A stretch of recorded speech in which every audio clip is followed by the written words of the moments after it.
واقسموا باللہ جہد ایمانہم، اور وہ قسمیں کھا کھا کر کہتے ہیں. اب یہ وہی آ گیا جو عمود ہے اس سورہ مبارکہ کا. کچھ عرصے سے کچھ رکوعوں سے اس کا تذکرہ نہیں آیا تھا، اب پھر بڑے شد و مت کے ساتھ وہی بات. دکھاؤ ہمیں معجزہ، دکھاؤ ہم ایمان لے آئیں گے. کیوں نہیں دکھاتے معجزہ؟ نبوت کا دعویٰ ہے، رسالت کا دعویٰ ہے، عام دعویٰ تو نہیں کر رہے ہو تم، کیوں نہیں کوئی معجزہ دکھاتے؟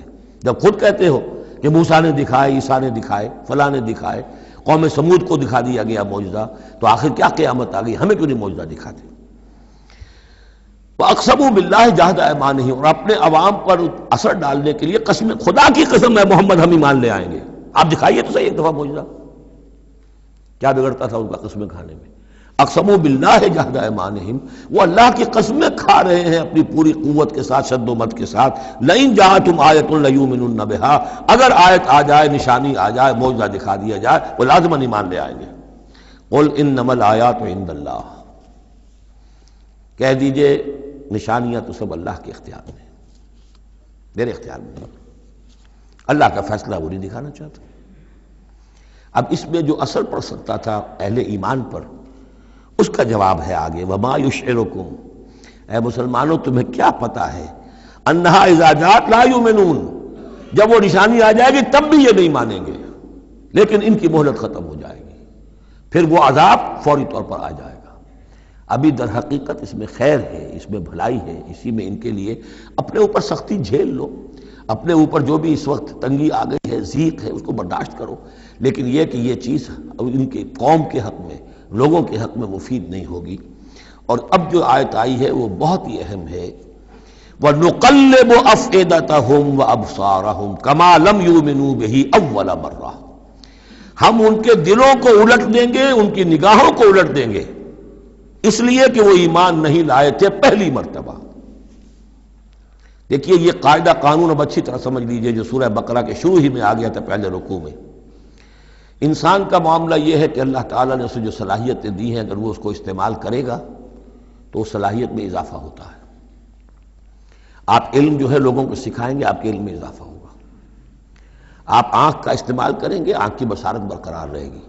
پٹی باندھ دیجیے آنکھ پر، 2-4 مہینے تک پٹی بندھی رہے، بصارت زائل ہو جائے گی. اس جوڑ کا کام ہے کہ یہ چلے، حرکت کرے، اس کے اوپر آپ پلاسٹر لگا دیجیے، کئی مہینے لگا رہے، اس کی حرکت ختم ہو جائے گی، لاک ہو جائے گی. جو صلاحیت اللہ نے دی ہے اس کا استعمال نہیں ہوگا تو وہ ہوتے ہوتے وہ صلاحیت پھر زائل ہو جاتی ہے، ضائع ہو جاتی ہے، سلب ہو جاتی ہے. ایک باطنی صلاحیت ہے حق کو پہچاننے کی. میرے اندر وہ صلاحیت ہے، مجھ پہ حق منکشف ہوا اور میرے دل نے گواہی دی حق ہے، میں نے اس کو دیکھنے سے انکار کر دیا، نہیں مانوں گا میں، ضد کی وجہ سے، تعصب کی وجہ سے، ہٹ درمی کی وجہ سے. اب اس کے بعد دوبارہ پھر کہیں وہ حق کی ایک چنگاری سی روشن ہوئی، اب اس کا اثر آپ پر کم ہوگا، اس کے اثرات جو ہیں وہ کم ہوں گے. ہوتے ہوتے وہ شکل ہو جائے گی کہ اب سرے سے وہ حق کے پہچاننے کی صلاحیت ہی ختم ہو جائے گی. اس کو کہا ہے ختم اللہ علی قلوبہم وعلی سمعہم وعلی ابصارہم غشاوہ، اللہ نے مہر کر دی ہے ان کے دلوں پر اور ان کی سماعت پر اور ان کی آنکھوں کے آگے پردے ڈال دیے، اس لیے کہ اب مہر ہو گئی، جس کو انگریزی میں ہم کہتے ہیں پوائنٹ آف نو ریٹرن. اب اس انتہا کو پہنچ چکے ہو تم کہ یہاں سے واپسی کا کوئی امکان نہیں. ہر معاملے میں کوئی ایک وقت ہوتا ہے کہ ابھی آپ واپس جا سکتے ہیں، کوئی پسپائی کوئی اختیار کر سکتے ہیں، کوئی واپس جا سکتے ہیں، کوئی شرافت کے ساتھ کہیں جو ہے وہ آپ ریٹریکٹ کر سکتے ہیں اپنے سٹیپس کو. ایک حد کے بعد پھر ممکن نہیں ہوتا. اسی کو یہاں کہا ہے کہ چونکہ جب پہلی مرتبہ حق ان پر منکشف ہو گیا، اللہ نے حجت قائم کر دی، حق منکشف ہو گیا، پہچان لیا ان کے دل نے، ان کی روح نے کہ بصیرت باطنی نے کہ یہ حق ہے، تو فوراً مان لیتے تو خیریت تھی. چونکہ انہوں نے نہیں مانا تو اب تو ہم ان کے دلوں کو الٹ دیں گے، 100 معجزے بھی دیکھ لیں گے تو یہ ایمان نہیں لائیں گے. وَنُقَلِّبُ أَفْئِدَتَهُمْ وَأَبْصَارَهُمْ، ہم الٹ دیں گے ان کے دلوں کو بھی، ان کی نگاہوں کو بھی. كَمَا لَمْ يُؤْمِنُوا بِهِ أَوَّلَ مَرَّةٍ، جیسے کہ وہ ایمان نہیں لائے تھے پہلی مرتبہ. وَنَذَرُهُمْ فِي طُغْيَانِهِمْ يَعْمَهُونَ، ان کو چھوڑ دیں گے اپنی سرکشی کے اندر بڑھتے چلے جائیں. یہی وہ لفظ آ گیا جو شروع میں سورہ بقرہ کے آ چکا ہے.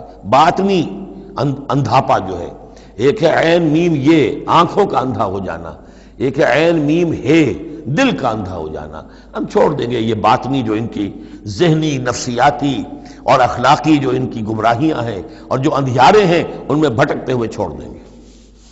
وَلَوْ أَنَّنَا نَزَّلْنَا إِلَيْهِمُ الْمَلَائِكَةَ، اب پھر خطاب ہو رہا ہے، اگر ہم ان کے اوپر فرشتے اتار دیتے، یعنی ان کو جو یہ کہہ رہے ہیں کہ فرشتہ آیا، فرشتوں کی فوجیں اتار سکتے ہیں، دکھا سکتے ہیں کہ فرشتہ آسمان سے اتر رہا ہے۔ وَكَلَّمَهُمُ الْمَوْتَى، اور خواہ ان سے موت مردہ جو ہے قبروں سے نکل کر بات کرتے ہیں۔ وَحَشَرْنَا عَلَيْهِمْ كُلَّ شَيْءٍ قُبُلًا، اور ہر چیز ہم لا کر ان کے سامنے رو کر دیتے، جمع کر دیتے۔ مَا كَانُوا لِيُؤْمِنُوا إِلَّا أَن يَشَاءَ اللَّهُ، تب بھی یہ نہیں ہے ایمان لانے والے الا یہ کہ اللہ چاہے۔ تو اللہ چاہے اور کسی کے اندر اس کی اگر طلب ہے تو اللہ تعالیٰ ان معجزوں کے بغیر بھی لوگوں کی آنکھیں کھول رہا ہے۔ جو ایمان لائے ہیں وہ معجزے دیکھ کر تو نہیں لائے، وہ طالب حق تھے، انہیں حق جو ہے مل گیا۔ وَلَٰكِنَّ أَكْثَرَهُمْ يَجْهَلُونَ، لیکن ان کی اکثریت جو ہے وہ جاہلوں پر مشتمل ہے، اور جاہل سے مراد جذباتی لوگ جو عقل سے کام نہیں لیتے بلکہ اپنے جذبات کے اندر یا آلہ کار بن جاتے ہیں۔ اگلی آیت جو ہے یہ بھی بہت اہم ہے، ایک فلسفہ دین کے اعتبار سے، بلکہ فلسفہ تحریک، دعوت و تحریک کے اعتبار سے بہت اہم ہے۔ وَكَذَلِكَ جَعَلْنَا لِكُلِّ نَبِيٍّ عَدُوًّا شَيَاطِينَ الْإِنسِ وَالْجِنِّ، اور اسی طرح ہم نے ہر نبی کے دشمن بنا دیے انسانوں اور جنوں میں سے شیطان، ہم نے بنا دیے۔ سوچئے، غور کیجئے، نبی کے لیے تو مدد چاہیے تھی، کیوں شیطان اٹھا دیا اللہ نے ان کے خلاف؟ اس کا فلسفہ بیان ہو رہا ہے۔ اگر کشاکش حق و باطل نہ ہو تو تمیز کیسے ہوگی کون واقعی حق پرست ہے اور کون ایسا ہی، کون واقعی محبت کرتا ہے اللہ سے اور کون دودھ پینے والا مجنوں ہے، وہ نام کا ہی صرف محبت کر رہا اور ایمان کیسے پتہ چلتا؟ یہ تو آزمائش کے لیے ہے دنیا بنائی گئی ہے۔ اگر شر کا وجود ہی نہ ہو، خیر ہی خیر ہو، تو آزمائش کہاں ہوگی؟ لہذا تو ہم کرتے خود،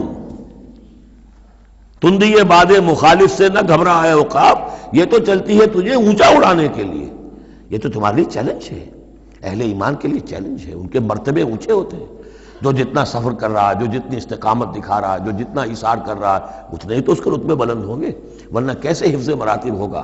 کیسے معلوم گا ہوز ہو، کس کا کیا مقام ہے؟ وَكَذَلِكَ جَعَلْنَا لِكُلِّ نَبِيٍّ، ہم نے خود اٹھائے، ہم نے بنائے ہر نبی کے لیے دشمن شیاطین الانس والجن، شیاطین جن و انس، یوحی بعضهم الی بعض زخرف القول غرورا، وہ ایک دوسرے کو اشاروں کنایوں میں وحی سے وہ ایسی باتیں، ملمہ کی ہوئی باتیں، فریب والی باتیں جو ہے وہ کرتے رہتے ہیں، ایک دوسرے کو گمراہ اور کرنے کے لیے، ایک دوسرے کے لیے اور سپورٹ کرنے کے لیے۔ وہ جو جن ہے شیطان، وہ آ کر اس انسان شیطان کے کان میں پھونک مارتا ہے، ابھی ذرا تم اور صبر کرو، ابھی اور دیکھو کہیں تم پھسل نہ جانا، دیکھنا کہیں تم حق کو قبول نہ کر لینا۔ تو یہ ان کا آپس میں جو ہے گٹھ جوڑ، اس لیے کہ ہم نے خود ان کو یہ چھوٹ دی ہے۔ وَكَذَلِكَ جَعَلْنَا لِكُلِّ نَبِيٍّ عَدُوًّا شَيَاطِينَ الْإِنسِ وَالْجِنِّ يُوحِي بَعْضُهُمْ إِلَىٰ بَعْضٍ زُخْرُفَ الْقَوْلِ غُرُورًا وَلَوْ شَاءَ رَبُّكَ مَا فَعَلُوهُ، اور اگر آپ کا رب چاہتا تو وہ یہ نہ کر سکتے۔ ظاہر بات ہے کہ یہ کائنات میں کوئی پتا بھی اللہ کے اذن کے بغیر ہل نہیں سکتا۔ ابو جہل کی کیا مجال تھی کہ حضرت سمیہ کو شہید کر دیتا؟ ہے کون وہ؟ لیکن یہ تو اللہ کی طرف سے اجازت ہے، اس کا ہاتھ شل ہو جاتا، وہ ہاتھ جو اٹھا ہے برچا لے کر ان کی شرمگاہ میں مارنے کے لیے، تو کیا وہ ہاتھ وہیں کا وہیں شل نہ ہو جاتا اللہ کے حکم سے؟ لیکن نہیں، اذن رب ہے، ٹھیک ہے، ہماری اس بندی کو آزما لو جتنا آزمانا ہے، لیکن جتنا تم آزما رہے ہو تمہیں کیا اندازہ ہوگا اس کے رتبے جو ہیں ہمارے ہاں کتنے بلند سے بلند تر ہوتے چلے جا رہے ہیں، تم کیا جانو؟